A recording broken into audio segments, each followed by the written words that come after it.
So, welcome to the new Perkins Administrator Orientation, Session 1, and thank you all for joining us today. I am Janelle Washington, Director for Career Technical Education at the Illinois Community College Board, and I am joined by the rest of the ICCB Core Perkins team, Felita Murphy, Katie Velez, and Aja Howard. Also joined by Brittany as she introduced herself, and Dr. Amy Julian from the Illinois Center for Specialized Professional Support, or ICSPS. You're going to be hearing from Amy a little bit later. So I just wanted to say thank you to Brittany and Amy for helping us to arrange this series. So here is the agenda for today. We're going to start with, well, I've already welcomed you. So we'll start with a little bit of an orientation overview, what you can kind of expect for this orientation, as well as an overview of the Illinois Community College system and the ICCB. We're going to give you a broader context of Perkins, and then Amy's going to dive deeper into Perkins 101, talking about the history of CTE, and then also sharing some upcoming professional development opportunities before we adjourn. So here's kind of the layout for the orientation. This orientation really came about at the request of Perkins administrators throughout the state who wanted a comprehensive introduction from ICCB around administering the Perkins 5 grant locally. At the fall Perkins meeting, we learned that about 36% of attendees have worked with Perkins for 2 years or less. And so this orientation series is really designed to provide information to support new Illinois Perkins administrators in navigating the Perkins 5 grant. So some of this information may be repetitive if you've been working in the post-secondary space or with Perkins for a little bit, or even, especially if you've been working with Perkins for a while.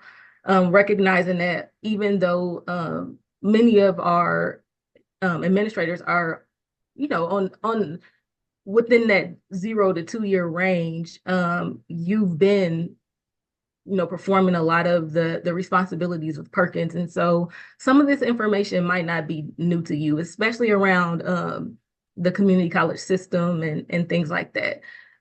So just remember that, again, it's designed with new Perkins administrators in mind. And so we are making no assumptions regarding the level of information that participants may have. So we just ask that you take what you need and leave the rest. As you know, the sessions are not required. They will be recorded. And so if you aren't able to make one, don't worry. They're being recorded, and we'll make sure that we share the resources with everyone. I just wanted to make sure that I at least offered the opportunity for anyone, because again, making no assumptions of what people may know. So I'm going to go through the sessions, like what you can kind of expect coming up. And though these sessions are broad, if you see anything missing that you would like to know more about, or if there's something that you absolutely want to make sure is included over the next few weeks, please just email me and I'll make sure that gets incorporated into upcoming sessions. So again, like Brittany said, the sessions are being recorded, and we do want to offer these as resources for newer Perkins administrators, as they onboard at their institutions. And so again, just asking that you hold any questions until the end, or put them in the chat and we'll address them. And even if we don't get to questions today, we'll make sure to address them either in upcoming sessions or in some written materials. And so as far as the layout and what you can expect, today we're going to be setting the stage, getting to know ICCB, the broader Perkins context, just a little bit of an introduction, just to kind of set the stage. And then Amy's going to talk about the history of CTE and Perkins. And then in session 2, we'll do a deeper dive into the Perkins legislation and regulations. In session 3, we'll talk about grant cycle responsibilities, such as like quarterly reports, budget modifications, grant closeout monitoring. And some of that might sound familiar if you've recently attended the fall PAC meeting. However, again, we just want to bring it to this space. And then we'll wrap up in session 4 with, tying up any loose ends, anything that has come up throughout the first 3 sessions that we want to add and address. We'll talk about those things. Also talk about opportunities for collaboration, folks that you can collaborate with, be that organizations, individuals. We'll also talk about resources that will help you as a Perkins administrator.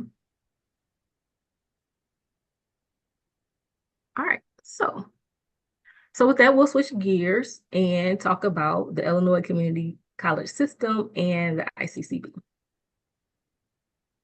So the Illinois Community College System is comprised of 48 local community colleges and 39 community college districts. So 2 districts have multiple community colleges, the City Colleges of Chicago. So they're one district, but they have 7 individual community colleges. And then also Illinois Eastern has 4 colleges. And Illinois has a rich history in the community college space, as Joliet Junior College in Joliet, Illinois, was the first public community college founded in the U.S. in 1901. And so this is just a little bit of a map so you can kind of see how the community colleges are situated throughout the state.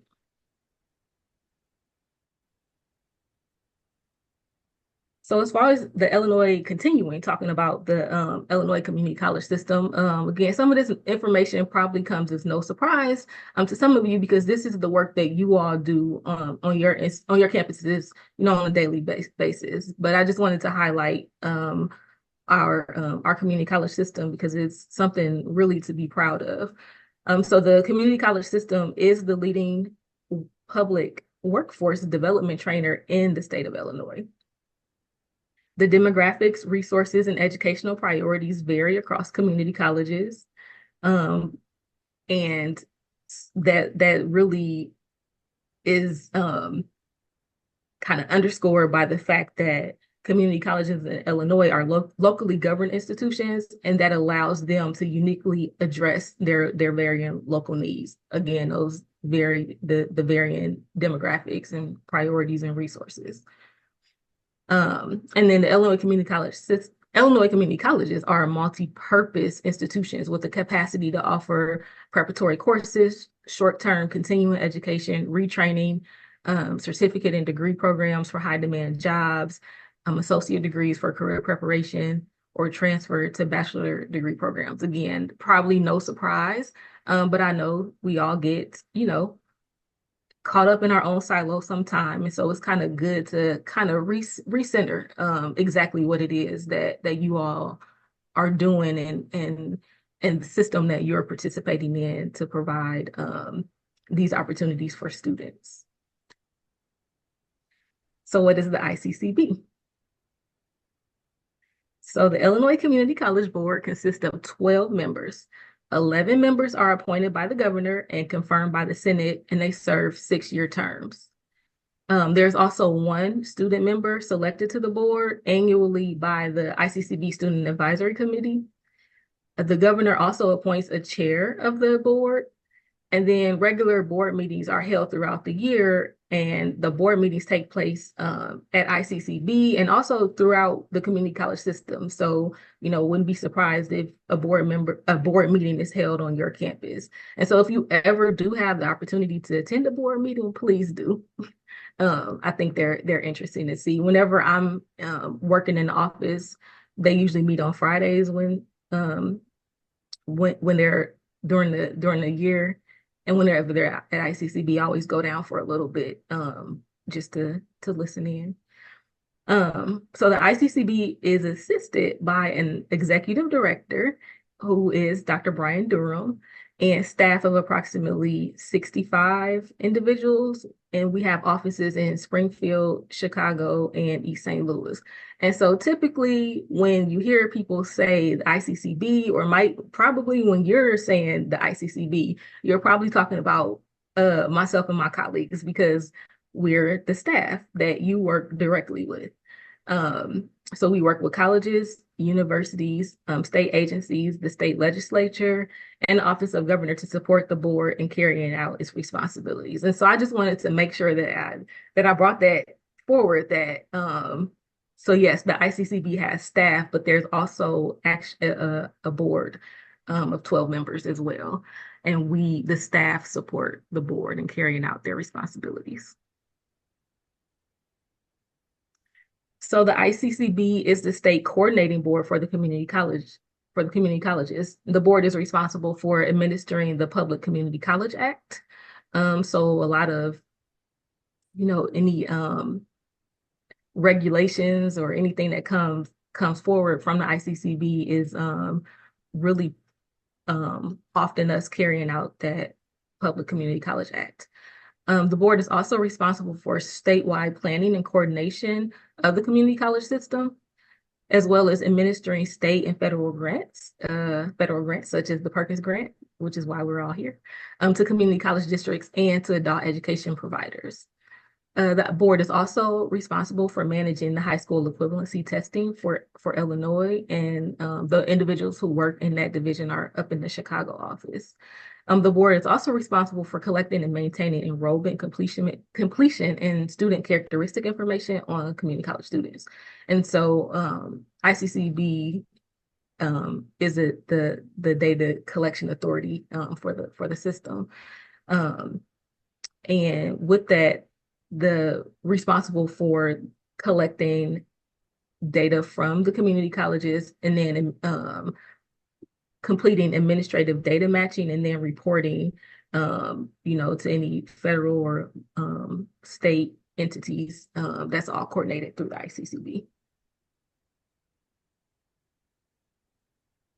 So I want to talk a little bit about ICCB board's goals, because I think that those are important to keep in mind, especially as you see initiatives and things of that nature, or grants roll out from ICCB. So I'm going to go through them and go ahead and take some time to read them, just so you can understand the board's goals. So the first goal is to support all students with the focus on minority, first generation, and low income students across urban, rural, and suburban communities. And through this promotion of evidence-based best practices that close equity gaps, resulting in system-wide improvement of equity metrics across enrollment, retention, advancement, and completion. The second board goal is to support a seamless transition for students into and through post-secondary education and the workforce by fostering the development of robust career pathways aligned to the needs of business and industry, strong engagement at all levels of the community college system, and with the focus on meeting students where they begin their educational journey, resulting in equitable access and outcomes for all students. And then the third goal is to contribute to economic and workforce development by supporting the Illinois Community College System's effort to provide high quality and dynamic workforce training opportunities that build essential skills for high value work through apprenticeships, work-based learning opportunities, and competency-based education models that result in equitable economic mobility through increased credential attainment. And so as I was reading those goals, I hope that you can probably see a lot of the work that you're doing. If you're, some of the work you're already familiar with in Perkins, and we're going to talk about that in the next slide as well. But you can kind of see these values being promoted throughout the system. The board does recognize that the community college system's commitment to diversity, equity, and inclusion is essential to students' personal and professional growth and success academically, social, emotionally, and in the workforce. And so to meet this responsibility, the board has committed to these goals. And I think, like I said, I think you'll see them throughout the initiatives of ICCB, throughout the grant opportunities, throughout even you'll see them locally in your own college's goals and your initiatives in your departments. And so we're going to take a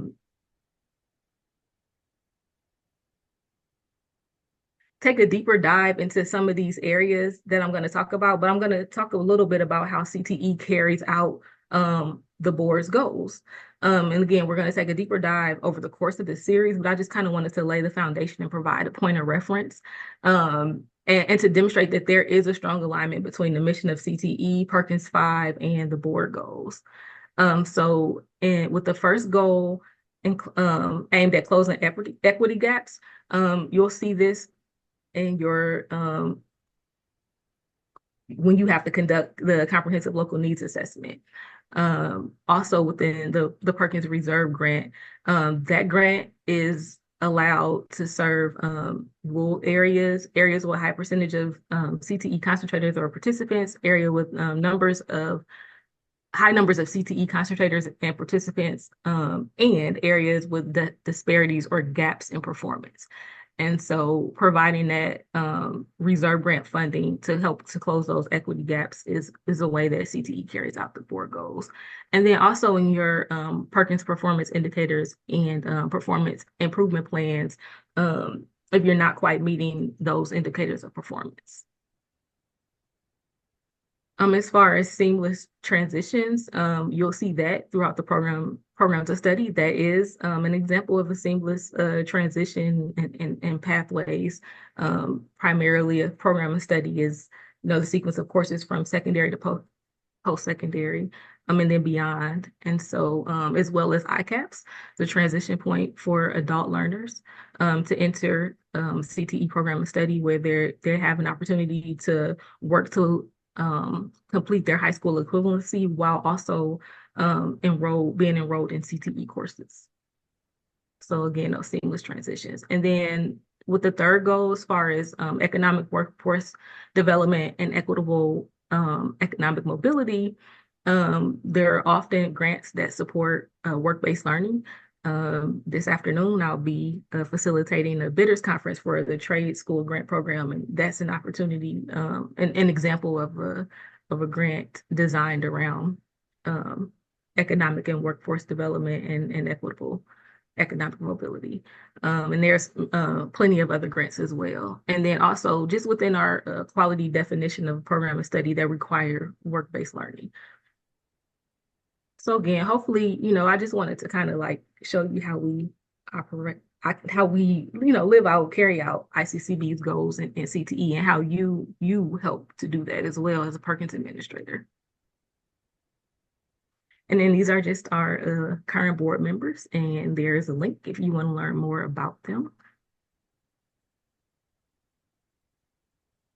We don't have a class picture of all of our ICCB employees, but I am going to kind of talk through our ICCB department. So ICCB has 6 overarching departments. We'll go through them all. So the first, these are not in any particular order, but finance and operations. That department includes grants management and financial compliance, as well as finance and operations. Then there is research and information technology, which includes information technology and research analytics. Also, academic affairs and student success. And so that department houses academic affairs and instruction, early childhood education and teacher pathways, as well as student success and learning renewal. Then there's workforce education, which is where CTE resides. We report up to Whitney Thompson, who's our deputy director. And included in workforce education, again, is CTE, as well as adult education and literacy and workforce education. And hopefully you can see how all of those pieces work together. Workforce education is work-based learning, apprenticeships, things like that. Then there are strategic initiatives, and high school equivalency is under that department, as well as professional and tech services. And then the East St. Louis Community College Center, which was recently renamed to the Wyvetter H. Young Higher Education campus. And so because there is no community college in the community, ICCB's East St. Louis Center opened in 1999 to provide East St. Louis area residents with access to college course offerings, workforce training, and adult education. So there are several programs offered at that center, and they're growing. And that includes the workforce equity program, as well as adult education, highway construction, careers and trades program, welding and HVAC. And so, like I said, the center's name was recently changed to the Wyvetter H. Young Higher Education Campus to honor the legacy of Wyvetter Young, who was an East St. Louis native and a longtime state representative. And so I wanted, like, even in giving you a little bit of an overview of the ICCB departments, also kind of wanted to talk about how you might interact. Oh, forgot to mention the chief of staff. And so, we do have an agency chief of staff who oversees external affairs and human resources. So some ways that you might interact with some of the other ICCB departments as a Perkins administrator. So this list is not going to be exhaustive, but I just wanted to kind of talk through some of the ways, some of the people that you might interact with outside of CTE. So finance and operations, they handle your uniform grant agreement for the Perkins grant, as well as quarterly financial reporting and closeout reporting for the grant. Sometimes questions might go to them. They're also responsible for fiscal monitoring as well as risk assessments. As far as research and information technology, again, they're collecting that enrollment and completion data. And so if there's ever questions about that, specifically when it comes to the Perkins performance data and managing POS 2.0, which are things that we'll, dive deeper into coming up. But if you attended a spring PAC meeting, Jay Brooks usually comes and talks us through the POS 2.0 data system, because that's where you'll get your performance data for your Perkins grant. And then as well, any, maybe some technology access questions, if something's going on with the website or, something like that, you could potentially need to reach out to IT. So with academic affairs and student success, dual credit. So they do have an assistant director for dual credit who's managing a dual credit grant. They do have, I would say they have like the primary responsibility for dual credit. And so there might be some questions that come up around dual credit, because we know that is a required component of programs of study. And so there might be times where you might be connected with someone in academic affairs or in a dual credit. As well as early childhood education and teacher pathways or programs of study. There could potentially be questions around that. And then I threw in program review because program review isn't necessarily, like, it's not a requirement on ICCB's end for a Perkins administrator, but recognizing that many Perkins administrators are familiar or do contribute to program review. And so that is something that's shared between, academic affairs and as well as workforce education. And so you might have some contact or interaction around program review between the both of us. And then as far as workforce education, I mean, obviously your CTE falls under there, but again, there's the work-based learning and then in ICAPS or transition points between adult ed and, connections in that way. As far as strategic initiatives, some grant opportunities is a way that you might interact with them. Recently, they were responsible for administering a virtual reality CTE grant that came out of the strategic initiatives department, even though it was focused on CTE. And so there might be opportunities in that way to interact with those, with that department. And then finally, with the East St. Louis Community College Center, I just know the collaboration and student transitions, and obviously that's really geared towards the colleges that are closer in proximity, like SWIC or Lewis and Clark. I mean, that's probably a really good place for collaboration, and then potentially transitioning students into your programs if possible. And then finally, I didn't leave off the chief of staff or external affairs. And so oftentimes you might work with our external affairs assistant director when it comes to student and program success stories. So we're always wanting to elevate what's going on in your colleges and your programs with your grants.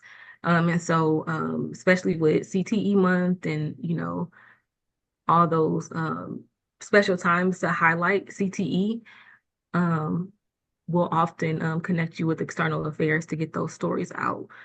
They also share a newsletter with the community college system, and then they're also responsible for social media. And so again, we might reach out for some things to highlight on social media, or if you have something that you want to highlight, you can definitely reach out to external affairs.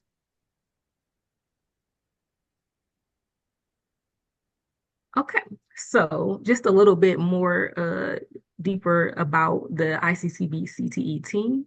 And so we are growing over the last year or so. Our team has increased to a team of 9. Um, and so I won't go through everyone, but I do want to point out that um, Katie, Felita, and Aja and I are really that core ICCB Perkins team that you'll be contacting about, with your grant. Um, so Felita, Katie, and Aja, they both have 15 colleges that they work with directly regarding Perkins and CTE. We call them CTE liaisons or Perkins liaisons, kind of use those interchangeably. Because as much as, our job is about Perkins, as like you all, Perkins isn't our only job where we want to, really focus on CTE in a broader lens. It's just that Perkins really is the vehicle that kind of helps to make that happen. And so all questions related to Perkins and CTE, you can always reach out to your CTE liaison. And don't hesitate to contact them. And from time to time, you might have communication with Bright because he is our program compliance staff. And so there might be times where he's reaching out for quarterly reporting or sending reminders or, emailing about grant opportunities and things like that. All of it, we are a CTE team, but this is just our core team as far as Perkins. All right, so moving right along. I call this situating Perkins. And so I just want to do a brief before we get into the actual details of Perkins over the next few sessions. And even before Amy, dives more into learning about Perkins and CTE later in the presentation, I just kind of wanted to level set with a broader picture of Perkins as far as administration and then about funding and how it's distributed. So we'll start with Perkins in the United States. So the current title for the grant or the legislation is the Strengthening Career and Technical Education for the 21st Century Act. We call it Perkins 5 or Perkins for short. And it is the federal legislation that primarily guides and provides funding for CTE. And I say that to acknowledge that for most institutions, Perkins funding, we understand, is not the sole funding source for CTE whatsoever. CTE programs are very expensive to run. And we know that Perkins provides some funding, but not all. So here in the last few years, Congress has been appropriating about $1.4 billion in Perkins funds to states annually. And then I just wanted to know, again, this is brief, high level. We'll get deeper into all of this. But I just wanted to set the stage because I didn't want to start talking about Perkins and, what is that? So Perkins 5 is administered by the U.S. Department of Education's Office of Career, Technical, and Adult Education, which we call OCTE. And throughout the Biden-Harris administration, Octave was led by Assistant Secretary Dr. Amy Lloyd, but she recently left the administration on September 30th, like very recently. And she noted in the letter that it was to be close with her daughter and her family as her daughter finishes out her senior year.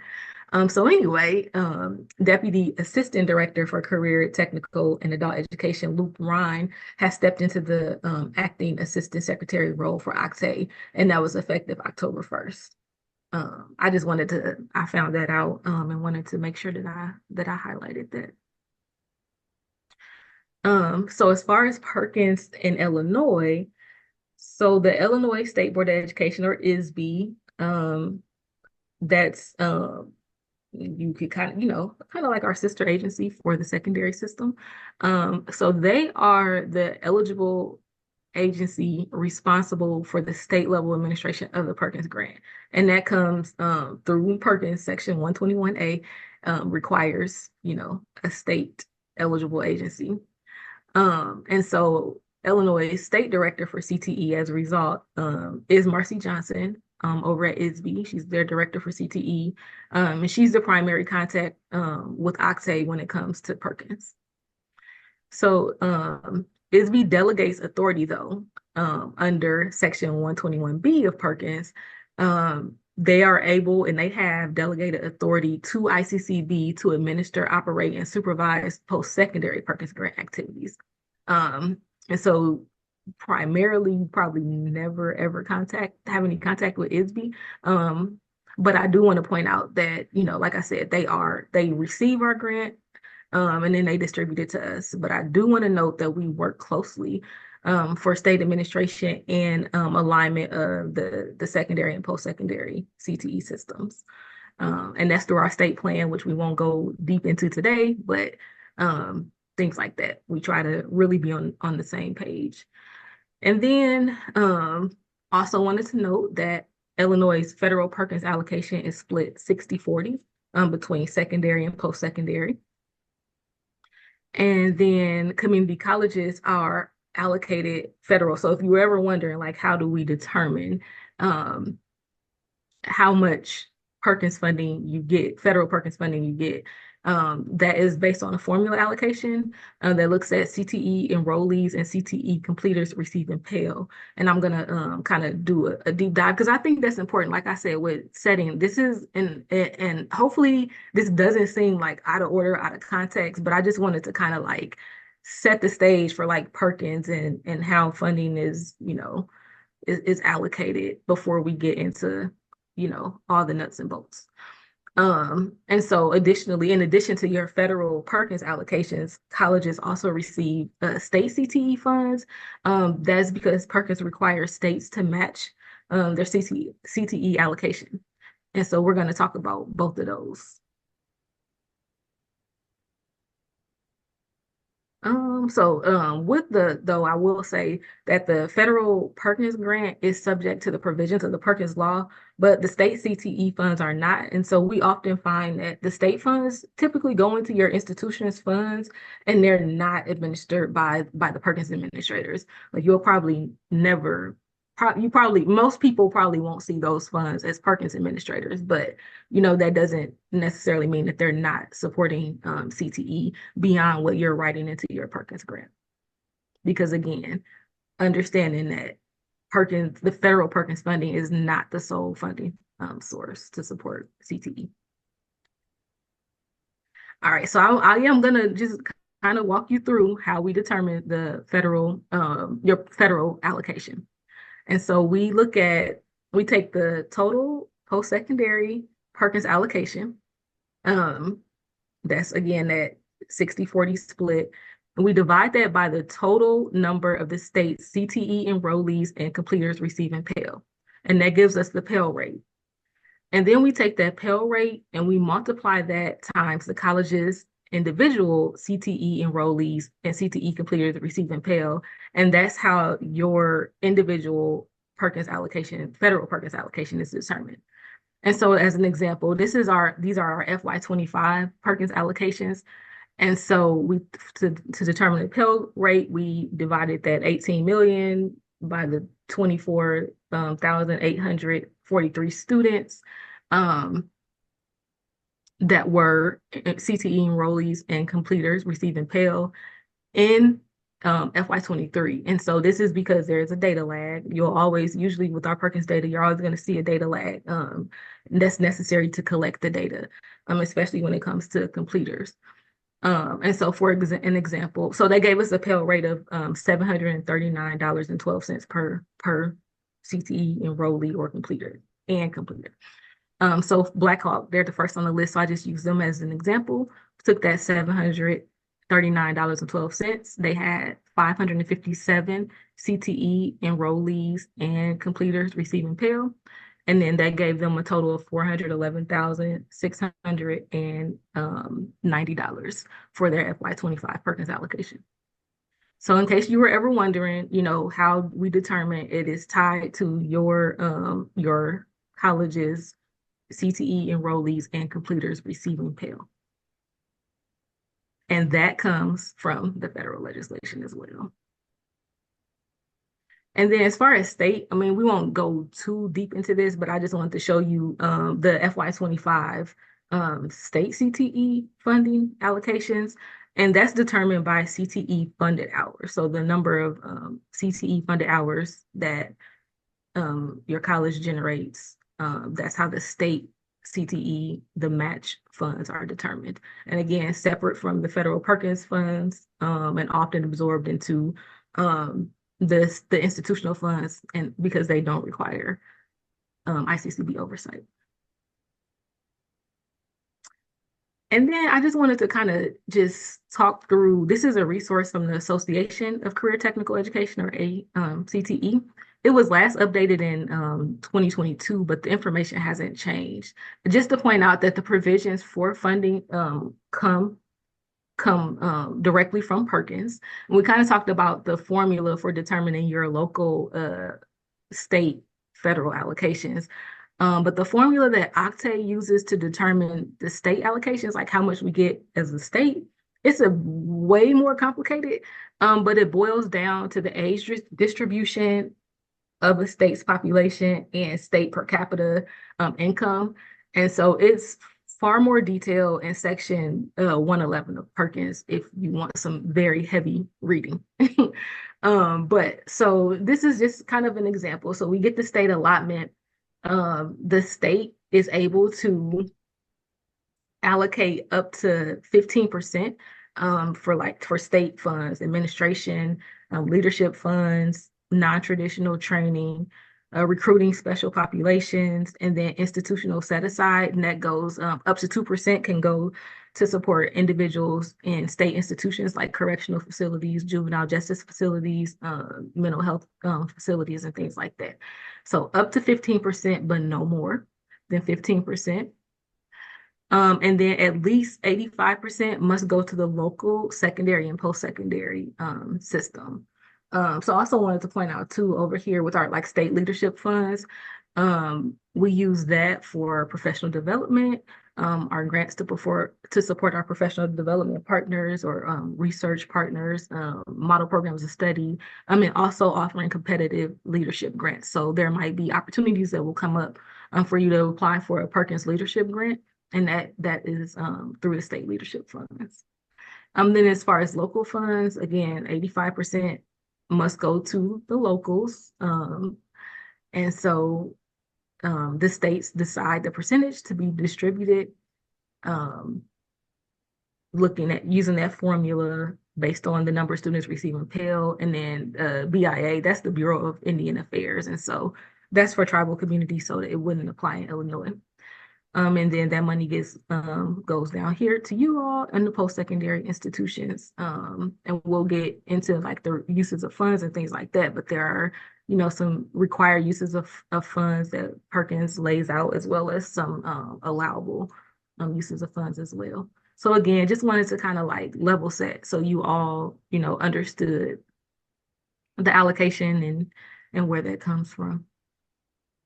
And then this is just Illinois' state profile as far as our funding distribution. This is from Octave's website based on the information that we submitted to them. So this is federal fiscal year 23, which would have been our state fiscal year 24.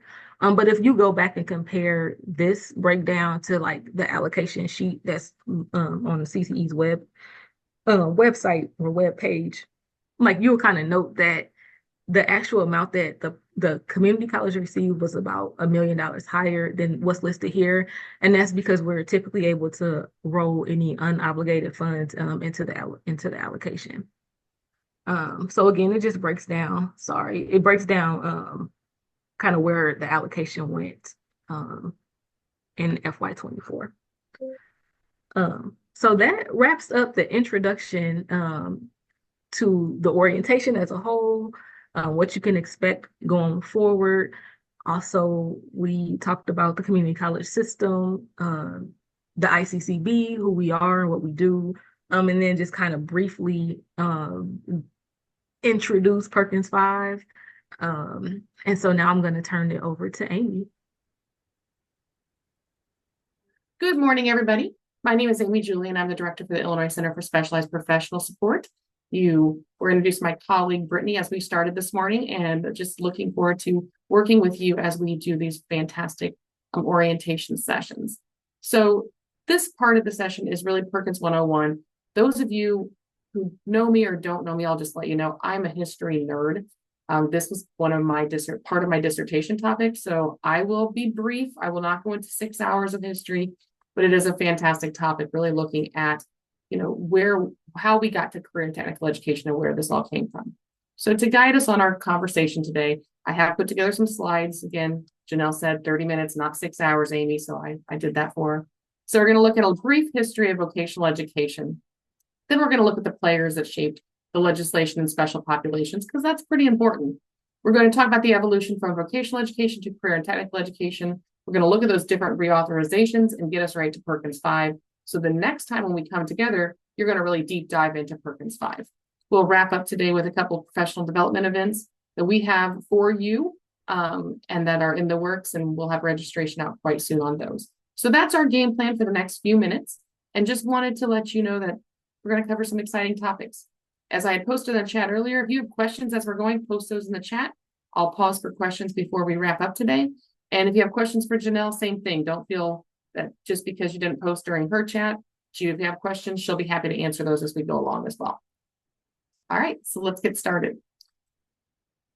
This is some legislation that impacted career and tech ed. So when we look at career and tech ed, one of the things that's really revolutionary about career and technical education funding or vocational education funding was it was one of the first areas where we funded public education in the country. So you're looking at 1917, the Smith-Hughes Act allocated funds to support agriculture and home economics and industrial trades. So those were the big three areas that the Smith-Hughes Act did decide to fund. And one of the things that's unique about that is that's 1917. So we did not have federal funding going into public education at that time or any time before that. So it's very noteworthy. And then the Smith-Hughes would then go through a lot of different iterations, but come back and really look at, or is the backbone and foundation of the Perkins legislation that we have today. The next one there is 63. So that's a big jump if you're looking at a timeline. 1963, we have the Vocational Education Act provides funding to serve disadvantaged students. And in 63, we really look at that idea of how do we better serve individuals who are either economically or academically disadvantaged. 64, again, right in that same time frame, you have the War on Poverty and the Civil Rights Act outlawing discrimination based on race, color, religion, national origin, and sex. And so you're going through that time of the 60s where you do have a lot of federal legislation really shaping the way we have that social justice legislation that exists still to this day. 72 is the educational amendments in 1972 include Title IX, which calls for an end to sexual discrimination. So a lot of us hear about that through sports and athletics, but that does apply to career and technical education. It applies to your schools. It applies to your bathrooms. In 2020, we had a law in Illinois that has now been the outreach of Title IX moving forward. If you saw my session at the at the Forum for Excellence on Title IX, there's some interesting things happening around sex discrimination within the country. So, and by interesting, I mean very exciting because we're really leveling that playing field. Taking us to 1983 in A Nation at Risk. And I'm going to guess that this is something you probably heard about in your history class, because this is a call to action for the entire United States citizenship to say, we need to improve our schools. In 1983, they said, let's look at how our schools are functioning. And T.H. Bell literally said that if a foreign power were to impose the educational system that we have imposed on ourselves in this country, we would see this as an act of war. And so we were a nation at risk in 1983. And there was a lot of information, a lot of laws passed after 83, looking at ways we could improve public education. So then again, the next year, you have the Carl Perkins Vocational Education Act. And so those are all, I wanted to snapshot that because those are all implications or legislation that impacted Perkins and how we have Perkins and how it presents itself as it comes into today. Exciting? Somewhere someone's sitting saying, Amy, you're the only one who gets super excited about this, but it's very exciting stuff. I want you to also think about, as we move through this timeline that I just showed you, what were those social pressures of the courts that really influenced the way in which we have Perkins and how Perkins, again, shows up today for us. You have Brown versus the Board of Education that happens in 1954, which is that separation but equal is not equal. So that's going to shape a lot of the way in which education in this country exists, looks, and moves forward. You have Cleveland Board of Education versus Lafleur, mandatory maternity leave for unconstitutional under due process. Then you have Lau versus Nichols, which is the bilingual education provides an equal educational opportunity under the 14th Amendment. And so that idea and that push for bilingual education, and you'll see within that reflected within our special populations, will include individuals who are English language learners. And then I always have a hard time with Castanza and Pickford, which is the criteria that established LEP programs, so limited English proficient programs within the country. So all of those things are happening in that same timeline that we're looking at Perkins coming of age, really. As we look at 84 and we look at the legislation that came from the reauthorization, we'll talk about that timeline in a second, those different reauthorizations. But as you'll see back here, the first Vocational Education Act is 63. And then we had another one in 72, and I'll get to that in a second. But as we're looking at Perkins and we're looking at the way in which Perkins was shaped and how the current existence of Perkins, that idea of special population support. So moving from just funding those 3 agricultural, industrial, tech areas and moving into it really being something that looks at the whole student and more of what we would say applies universal design. And again, I'm using 21st century terminology there. But let's look at some of the players that shaped the selection of the original special populations. We're going to just focus on 3 for today. So the first one was the chair of the panel, which released the Education for Changing the World of Work, which is Benjamin C. Willis. He's an Illinoisan. He's from Chicago, great area, right? Looking at the superintendent for public schools in Chicago from 1953 to 1966. He was known for resisting integration of Chicago schools and maintaining neighborhood boundaries. And he built new schools and purchased approximately 175 aluminum mobile school units tagged the Willis wagons. So he had some issues with fighting school segregation. He had some issues with ways in which things were happening within Chicago. And he was somebody who was seen as that's not our Chicago in our best light there, but he is from Illinois, so he was worth noting. The other 2 individuals are going to be the chairman of the House Education and Labor Committee, who is Adam Powell, and then the chairman of the Education and Labor Committee, which is Carl Perkins.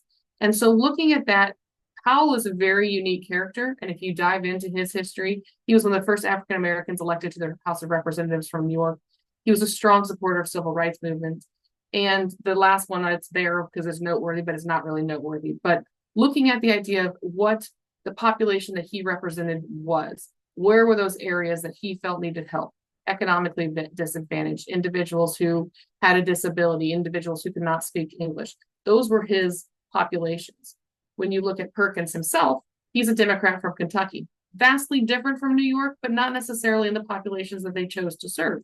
So he's a champion for school lunch program, Head Start, programs that support disadvantaged or what we would look at as economically disadvantaged, which for a short time would be one of the special populations. He's a union supporter.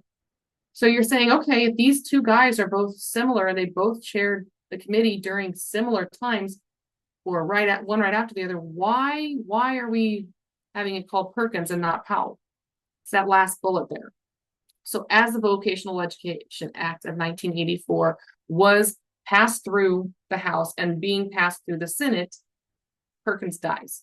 He actually died as he arrived in Kentucky for a event, and in mourning him, they renamed the Vocational Education Act to the Carl D. Perkins Vocational Education Act. So there's your fun fact for today. It is named after him because of his role in advocating for special populations, but also because of his role and where his funeral happened. I don't know if he wouldn't have died. I don't know if we would have been having a conversation about Perkins today. It might still be called Career and Technical Education Act. I wanted to share this with you because from special populations in 1984, we have the first set-asides. So we really, up until then, they looked at program-specific set-asides, but not necessarily prescriptions for special populations.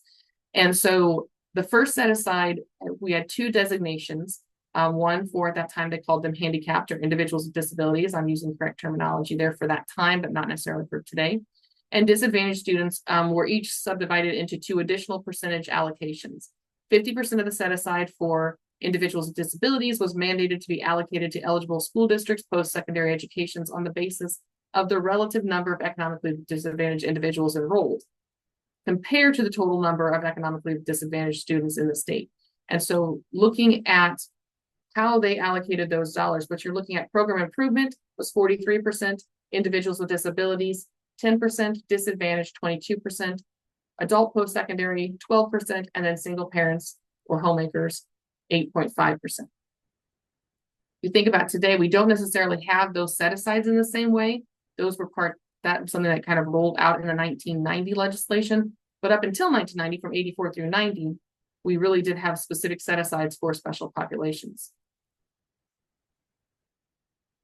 So am I talking too fast? Possibly. But I want to look at the vocational education to career and technical education, what this evolution looks like. And so here is this lovely timeline, and this is one of my favorite little documents here. So Vocational Education Act of 63, 68, it's Vocational Education Amendments, 76, additional vocational education amendments, 84, again, Perkins' death perpetuates the name change to the Carl D. Perkins Vocational Education Act. Then in 1990, they changed that to the Vocational and Applied Technology Act, Perkins 2, as those of us who were, well, I wasn't around yet, but affectionately called that. I would love to say, no, that put me very old or very seasoned. Then in 1998, Carl D. Perkins Vocational Applied Technology Education Amendments of 1998. And that was the first Perkins that I worked on starting in 2000. And then in 2006, we had the Carl D. Perkins Career and Technical Education Improvement Act of 2006, or what we called Perkins 4. And now 2018, Strengthening Career and Technical Education Act of the 21st Century.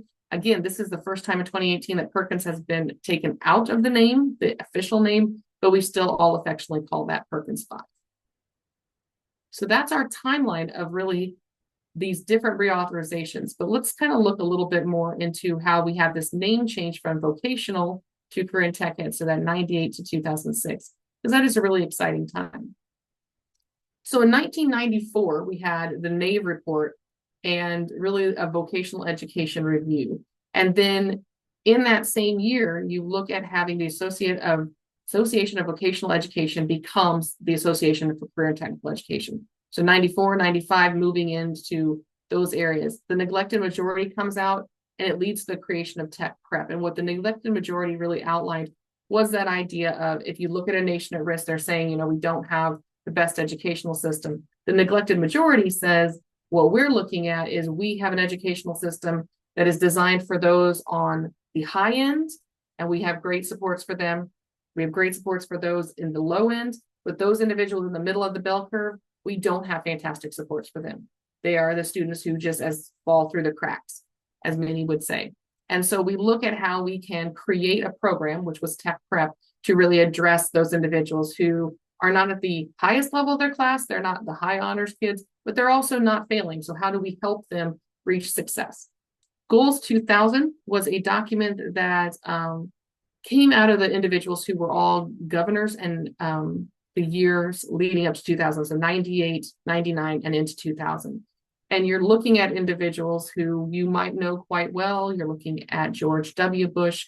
You're looking at Bill Clinton. You're looking at some, again, two former presidents that at that time were governors. And so that is what Goals 2000 kind of set forth this mission or this vision for how public education was going to look. And that then leads into the Elementary and Secondary Education Act being transformed into No Child Left Behind. As we move on forward, you're looking at that creation of programs of study and career clusters. And that has happened within the last, I think we're at 14 years because they just assigned or updated the framework for career clusters. So it had a nice stay, it had a nice period there. And now we're moving into redesigning that at the national level. So all of this really played a role in that idea of a paradigm shift between vocational education and career and technical education. And that just verbiage change. Vocation, as it was originally titled, was something that was a calling, something that if you went into a vocation, it was something that it wasn't just a job, it was a vocation. It was something that you were called to do. Unfortunately, that kind of changed in the dynamic of the vernacular, and moving into career and technical education seemed more appropriate as we moved into the 90s and 2000s. So little overview here again. In 84, Carl D. Perkins Vocational Education Act, we have vocational education improvements and special populations focus for the first time. In 1990, we have an integration of vocational and academic career and technical education. So that idea of creation and tech prep. So it's that idea of bringing in and integrating career and tech ed with your academic. We see a lot of that still today. We see a lot of that in programs like our integrated career and academic preparation system and ICAPS and other great programs that we have across the state. In 1998, Perkins went to Vocational and Technical Education Act. There was a focus on technology and how we were going to use technology and workforce preparation. So 98 was really that first time that we shifted into workforce preparation. And we also had the introduction of the performance indicators, which we all know and love. The 1P1s, 2P1s, all of those wonderful things came about as part of the 98 legislation. In 2006, it was really a local accountability was the focus. Increased academic preparation for high wage, high skill occupations, looking at how what we're training on today will lead to what will be the jobs of tomorrow, but really a refocus on local accountability, which has perpetuated through to the 2018 reauthorization. Couple noteworthy things. In 2011, there was an elimination of tech prep funding that just was kind of added in as an amendment. And in 2012, there was a release of the blueprint for transforming career and technical education that came out of what is now advanced CTE and really looked at how we can position career and technical education as the avenue towards the jobs that are going to need the most people to support as we move forward. So what are those areas that was the start of this change and evolution of career and technical education? Which brings us to Perkins 5, which Janelle started with this morning, which is what the operation that the legislation that we're operating under now. July 31st of 2018, the president signed the Strengthening Career and Technical Education Act for 21st Century Act, Perkins 5. It was the reauthorization of the Perkins 4 law, and it took effect on July 1st, 2019. As Janelle has said, the purpose of Perkins is dedicated to increasing learners' access to high-quality CTE programs of study, with a focus on system alignment and program improvement. This law has been critical to ensuring programs meet their ever-changing needs of learners and employers. And really, we have taken, and not we, like I have nothing to do with it, but the country has taken a law that was initially designed to focus on 3 particular industries, so agriculture, industry tech, and home economics, and make that into a law that does support special populations, supporting equity. A lot of people will argue, and I'm one of them, that Perkins is an equity law. Perkins is something that is in that caliber of laws that impact change within our post-secondary and secondary system. And others will say, oh, it's funding for career and tech ed. But it really, in what it prescribes and the permissible uses of funds and the way in which it does have power, Perkins is an advocate for equity. This was also kind of duplicate slide from Janelle's topic. Federal to U.S. Department of Education, Office of Career, Technical, and Adult Education, Perkins Act 2018. State, you have an eligible state agency is ISBE, and then there is that 60-40 split MOU that took place in 2001, or 2001, which was a memorandum of understanding between ISBE and ICCB, which created that agency for post-secondary Perkins at the community college level. And then local institutions, in this case, post-secondary and eligible recipients, that local annual plan. And then again, now we have the comprehensive local plan. So some fantastic things, and that's really where that authority comes from. Finally, I want to close with just a few resources, and these will help shape information as we move forward, especially when you're diving into Perkins 5. So these are from Advanced CTE, Understanding the Strengths of Career and Technical Education, Summary of Analysis of Perkins, Major Tenets of Perkins. There's a webinar and some other great things there around Perkins 5 reauthorization. And this is going to be shared out as a slide deck so you can see these. And then in addition, things that Janelle talked about and you're going to talk about as we move through this series, post-secondary Perkins data system pods, which is a fantastic way to really look at your data and dig deep into your data. The Illinois ICCB's Career and Technical Education page, and then ICSPS. Our page is a great resource. There's also an Equity and Career and Technical Education for ILequity.com. The Office of Community College Research and Leadership, OCCRL, has some fantastic resources as well around Perkins. And then if you're interested in Perkins and how that relates with ICAPS, that is the Integrated Career and Academic Preparation System, ICAPS program. So exciting opportunity that we are super excited to bring to you. We want you to save the date, November 21st. We are going to have 2 simultaneous professional development events, one at Moraine Valley, one at SWIC. They will be connected via the amazement of the internet. And we will have speakers around, again, that new career cluster framework that we discussed, or that I mentioned just a minute ago. That's going to be shared, as well as some tips around dual credit. This is something that when we spoke to you back at the forum, those of you who are at the pre-session to the forum, we said, give us your topic ideas. What are you interested in? So that is where the content from that session is coming from.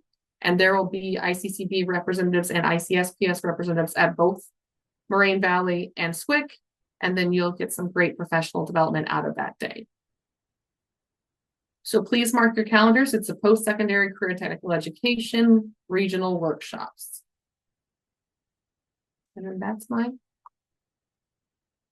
last slide. Just thank you very much for your time and attention. And Janelle, I'll hand it back over to you. Looking at the clock, I might have talked a little fast. All right. Well, thank you, Amy.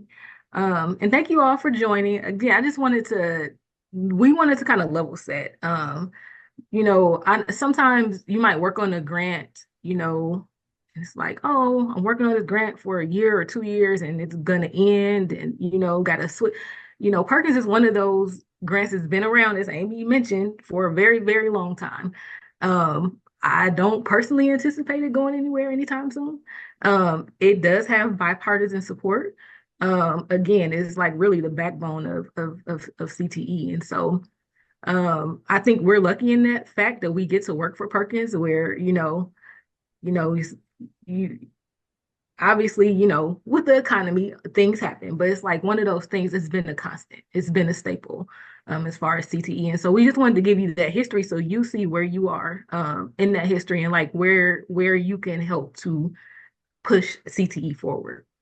And so with that's it. We'll give you time back. We did want to make sure that we scheduled these for an hour and a half if we're done. Before that time, happy to give time back. If you have any questions, feel free to ask, shoot an email if something comes up after. Again, if there anything comes up that you want to make sure that we cover, shoot me an email, let me know, and I'll make sure we cover it.